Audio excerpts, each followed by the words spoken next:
ప్రభువైన యేసుక్రీస్తు నామంలో మీ అందరికీ శుభాభివందనాలు తెలియపరుస్తున్నాను. దేవుణ్ణి స్తుతించడం వలన దేవుడు మన స్థితిగతులను మారుస్తాడు.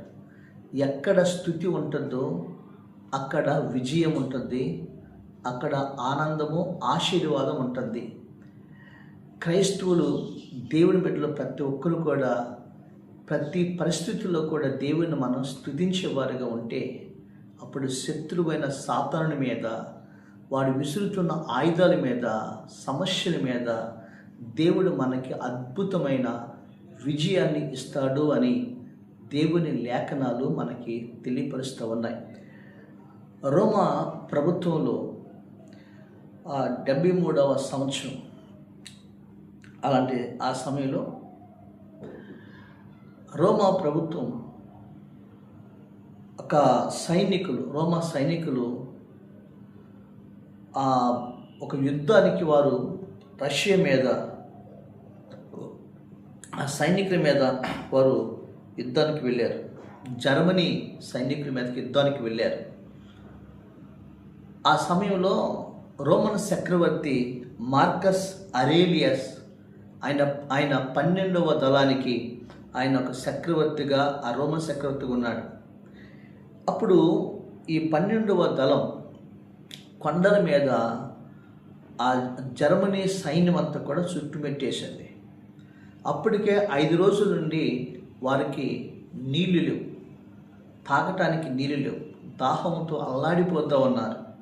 అప్పుడు ఈ రోమ సైనికులు అనుకున్నారు, అసలు శత్రువుల చేతి కంటే ముందే మనం దాహముతో సమస్యలిపోయి మనం చనిపోతాం, శత్రువుల చేత నరకబడతాం, శత్రువుల మధ్యలో మనం చంపబడతామని భయపడుతూ ఉన్న సమయం అది. అయితే ఈ చక్రవర్తి కూడా మనం చనిపోతామని నిర్ణయించుకున్నారు.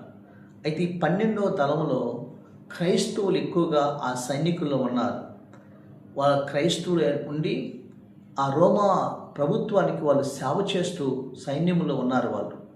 అప్పుడు ఈ మార్కస్ అరేలియస్ అనే చక్రవర్తి, మీ దేవుడికి ప్రార్థన చేయండి, మీ దేవుడు వర్షాన్ని పంపిస్తాడు అన్నారు కదా అని చెప్పినప్పుడు ఆ క్రైస్తవులందరూ కూడా వాళ్ళ తలల మీద ఉన్నటువంటి టోపీలు తీసి వాళ్ళందరూ కూడా మోకాళ్ళ మీద ఆకాశం పెట్టి దేవుని ప్రార్థన చేస్తూ ఉన్నారు, దేవుణ్ణి స్తుతిస్తూ ఉన్నారు. ప్రభా, దాహంతో అల్లాడిపోతున్నాం, ఈ శత్రువుల మధ్యలో మేము చనిపోబోతున్నాం, మా పశువులు, మా గుర్రాలకి మాకు దాహము లేదయ్యా, నీళ్ళు లేవయ్యా అని భయంకరమైన ఎండ టైంలో వాళ్ళు ప్రార్థిస్తున్న సమయంలో శత్రువులు చూసి అపహాస్యముగా నవ్వుతున్నారు.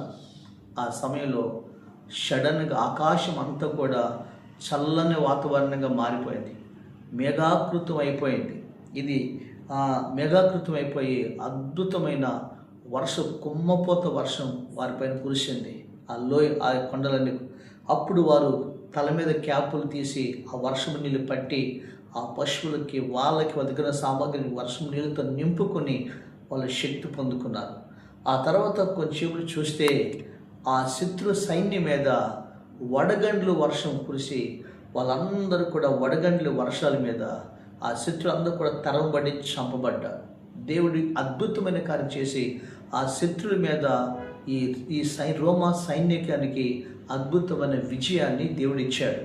అయితే ఇదంతా కూడా చూసినటువంటి ఆ రోమా చక్రవర్తి మార్కస్ అరేలియస్ అనే ఈ చక్రవర్తి అది చూసి విస్మయం చెంది, ఈ క్రైస్తవుల దేవుడే ఈ శత్రువుల మీద మనకు విజయం ఇచ్చాడు, వర్షాన్ని పంపించి మన దాహం తీర్చడని ఆ దేవుణ్ణి కొనియాడుతూ, అప్పటి వరకు రోమా ప్రభుత్వంలో క్రైస్తవులు హింసించబడుతూ ఉన్న సమయం.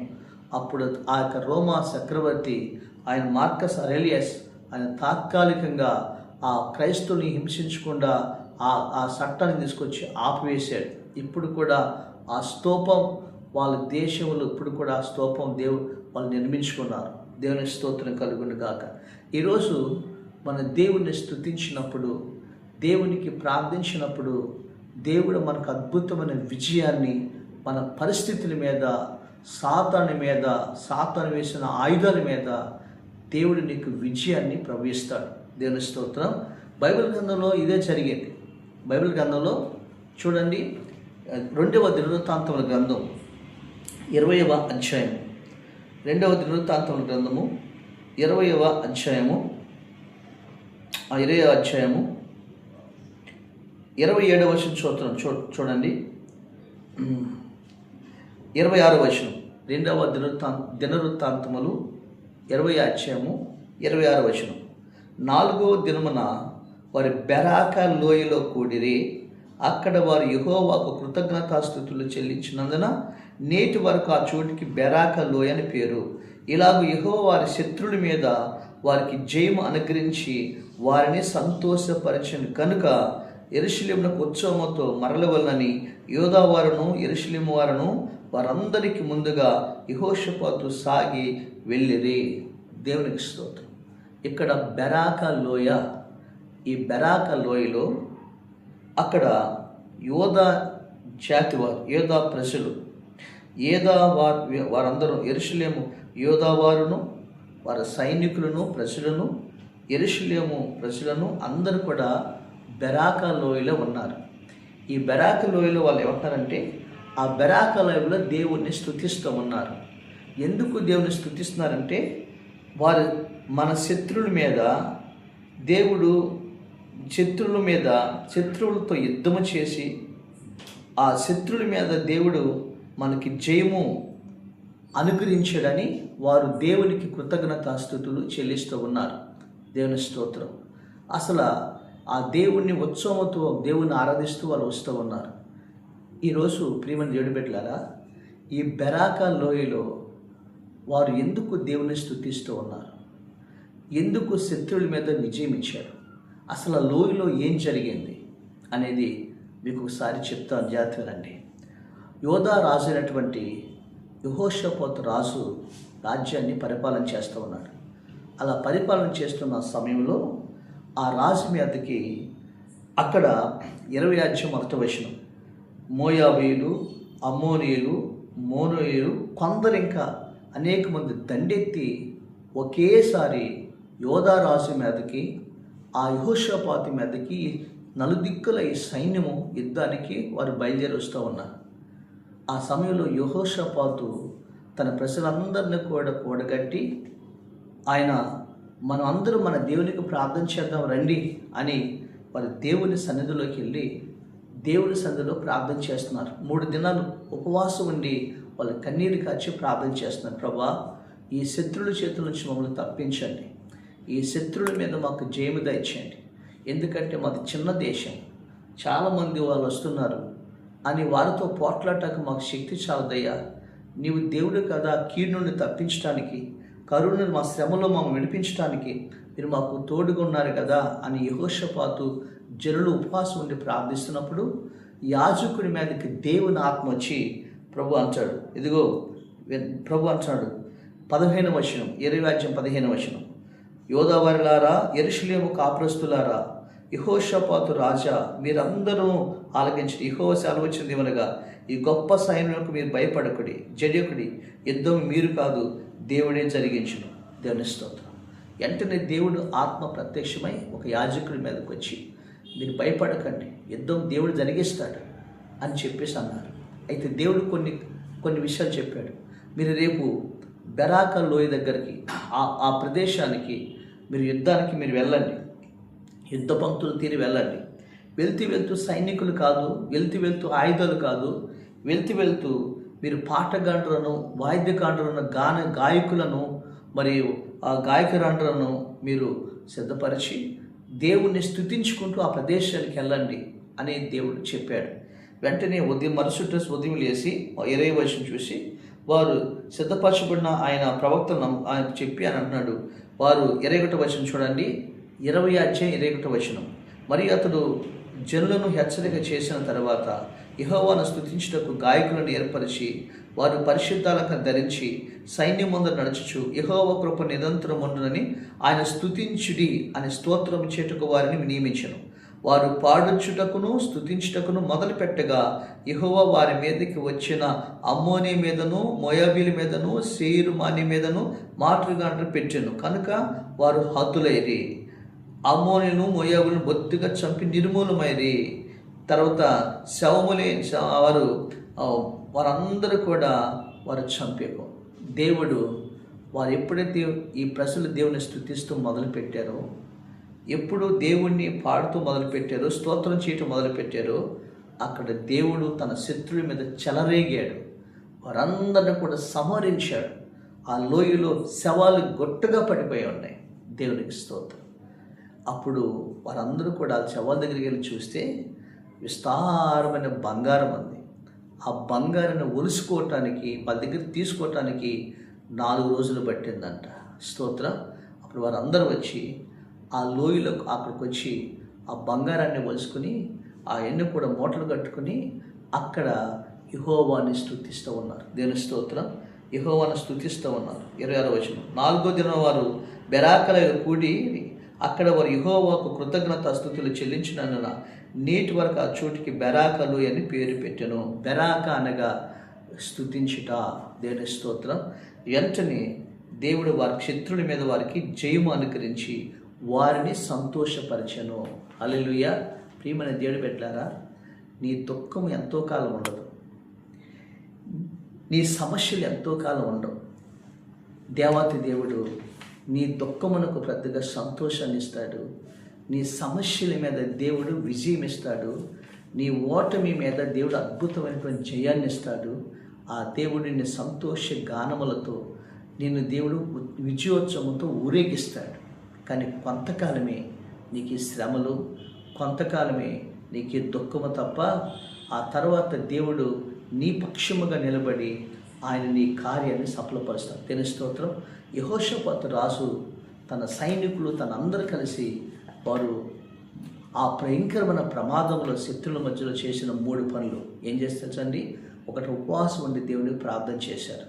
ప్రభా అని ఆ సమస్యలు శత్రువులు చుట్టుముట్టినప్పుడు, నీ చుట్టూ కూడా పరిస్థితులు చుట్టుముట్టినప్పుడు, శత్రువులు చెలరేగుతున్నప్పుడు, నీ పరిస్థితులన్నీ కూడా మరి భయాందోళనగా ఉన్నప్పుడు దేవుని దగ్గర యెహోషాపాతు చేసిందంటే, అతను రాజు, అతనికి సైన్యం ఉన్నారు, కానీ సైన్యములకు అధికారి ఉన్నాడని వారు వెళ్ళి ఆ దేవుణ్ణి స్తుతించారు, దేవుణ్ణి ప్రార్థన చేశారు. మనం కూడా సమస్యను చూసి భయపడద్దు.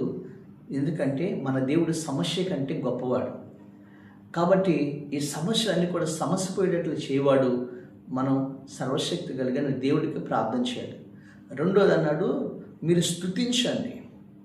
మీ సమస్యల మీద జయమిచ్చాడు దేవుడు. మీ పరిస్థితులన్నీ కూడా మార్చేశాడు. మీ స్థితిగతులు మారుస్తాయి. మీరు స్తుతించండి అన్నాడు. అప్పుడు గాయకులు పెట్టి పాటలు పాడుతూ దేవుని స్తుతిస్తూ ఉండగా అక్కడ దేవుడు కార్యం చేయటం ప్రారంభించాడు. దేవుని స్తోత్రం. వీళ్ళు స్తుతిస్తూ ఉన్నారు. తెలుసా, యథార్థవంతులు స్తుతి చేయట వారికి శోభస్కరం.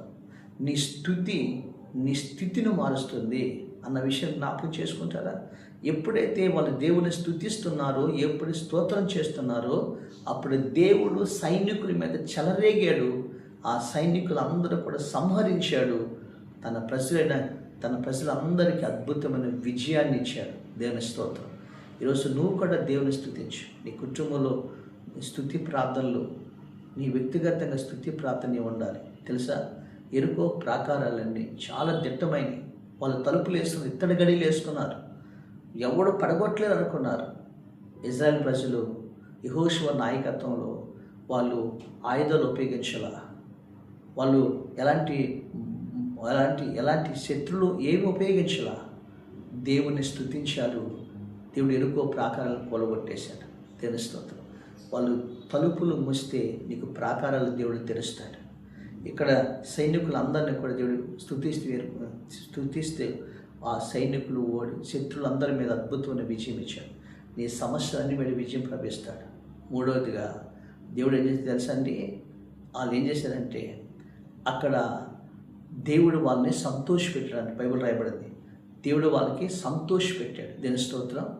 ఎంతవరకు వాళ్ళ జీవితాల్లో భయము, ఎంతవరకు వాళ్ళ జీవితాల్లో జడిసిపోతున్నారు, భయపడుతున్నారు, దుఃఖము, కన్నీరు ఉంది. దేవతి దేవుడు తెల్లవారిపాటికి వాళ్ళ జీవితాల్లో సంతోషం, ప్రైసులా ఆనందం. ఈరోజు నీ జీవితంలో కూడా దుఃఖం ఎంతో కాలం ఉండదు, నీ కన్నీళ్ళు కలకాలం ఉండదు, నీ సమస్యలు సంవత్సరాల పాటు ఉండవు. దేవుడు కొద్ది కాలమే, కొద్ది రోజులే నీకు అద్భుతమైనటువంటి సంతోషాన్ని, ఆనందాన్ని, మహా ఆనందాన్ని నీకు దేవుడు ఇవ్వబోతున్నాడు. దేవుని స్తోత్రం.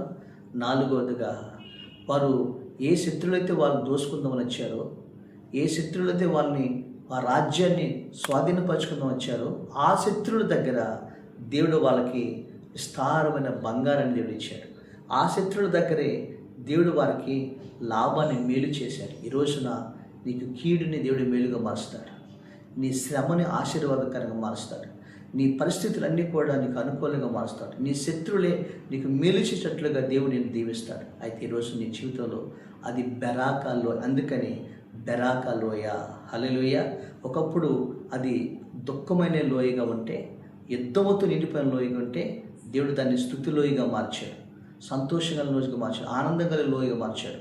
నీ జీవితాన్ని కూడా ఈ బెరాకా లోయగా, ఈ స్తుతి లోయగా స్తుతించేటట్లుగా నేను దీవించబోతున్నాను. దేవుని స్తోత్రం. కాబట్టి ఈ రోజున ప్రభు సన్నిధిలో ప్రార్థన చేయి, ప్రభుని స్తుతించు, ఆ ప్రభు యందు నమ్మిక ఉంచు. నీ జీవితంలో దేవుడు గొప్ప విజయాన్ని, సంతోషాన్ని, సమృద్ధిని నీకు, నీ కుటుంబానికి దేవుడు దయచేయను గాక.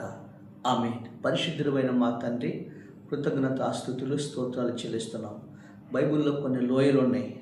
ఈరోజున బెరాకా లోయ గురించి చెప్పడం జరిగింది ప్రభా. ఈ బెరాకా అనుభవం ఏ బిడ్డలో ఉందో వారి జీవితాల్లో విజయం దయచేయమని, శత్రువుల మీద, సమస్యల మీద ప్రతి పరిస్థితి విజయం దయచేయమని యేసుక్రీస్తు నామమున అడుగుచున్నాము తండ్రి. ఆమేన్.